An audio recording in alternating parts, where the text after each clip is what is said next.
Hello my fellow book addicts, Megan here, and time for another book review. Today, I'm going to be talking about This Savage Song by Victoria Schwab, and this is book 1 in the Monsters of Verity duology, I believe it is. So, I will admit, I was nervous going into this. I have not read any books by Victoria Schwab.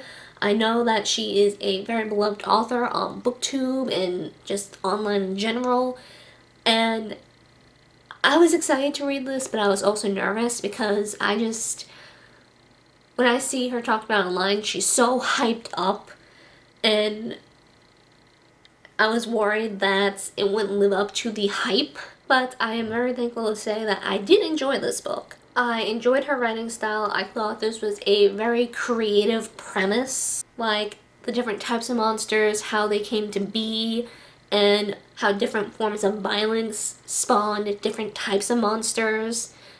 I'm probably going to be butchering how to say the monster names, but whatever. The Korsai, the Malachai, and the Sunai. So, very creative premise, and I also like the whole, are monsters created or are they born? And I am intrigued enough by how this ends to continue on with the second and final book. Honestly, this dark duet will make the difference on whether I plan to keep this or to donate it. Honestly, while I did enjoy this, I am not sure if it's going to be something I pick up and reread. I'm still kind of out on how I feel on that. It'll probably all depend on how I feel about this dark duet.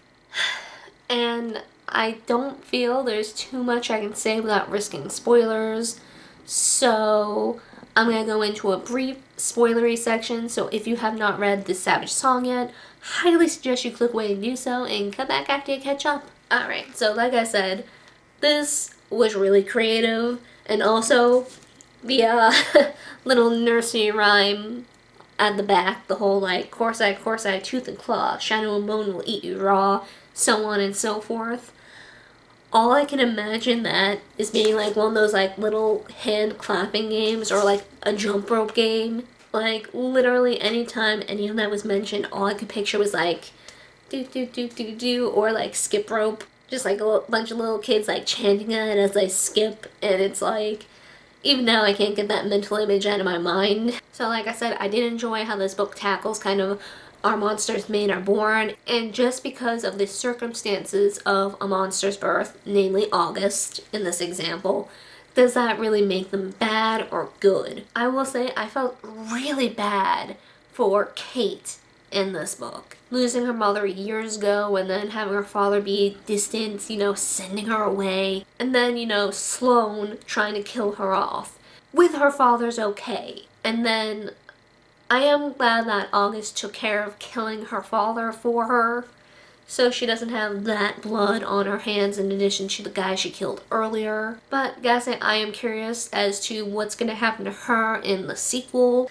She was leaving V City to somewhere else, and it seems all the other cities are suffering in their own ways.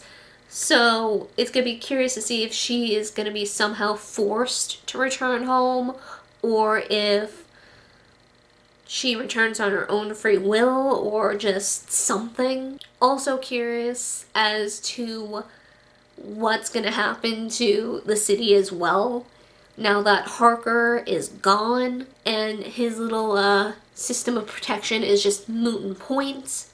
All these people are so used to paying for their protection that what are they gonna do without it? How many are gonna die? And is August's dad, Flynn, going to step up and try and bring the city together and fix things? Is he even going to be able to do that? And since it seems Sloane is not dead, what kind of opposition is he gonna raise in the meantime? Also, so curious to see how this Alice Malachi that was formed from Kate's active valence plays a role. When it was first when that scene first started, I honestly thought that it was gonna look more like Kate, but when she said the name Alice, it made me start to wonder if maybe the Malachi looks more like her mother, Alice, because I believe Alice was her mother's name. Correct me if I'm wrong, I honestly can't remember. So when that was dropped, it made me start to wonder, did it look more like Alice?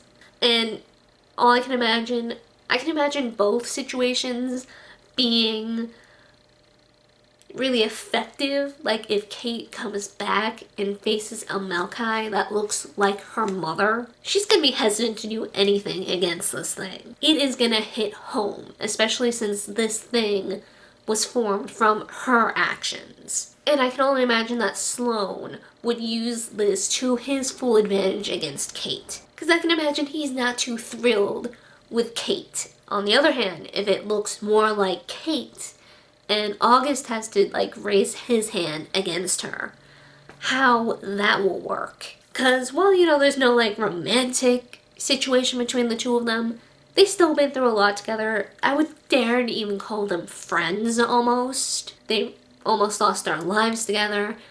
Even if they aren't friends, that is a strong bond. And I can only imagine if August ran up against a Maokai that looks like this person that he has a bond with, I can only imagine that would not be easy for him either. So I'm just really curious to see how this falls, and I'm so sorry. As much as I did enjoy this book, I don't have a lot to say about it, or at least nothing I can think of. I'm still sick, so I'm a little out of it. So I'm just gonna stop myself here and not try and force it. For anyone still watching, what do you think? What are your thoughts, opinions, and feelings about this book? Is there anything I didn't mention that you liked or didn't like? Let me know. Let's get a discussion going. So yeah, that is it for this book review, and I hope to see you guys next time.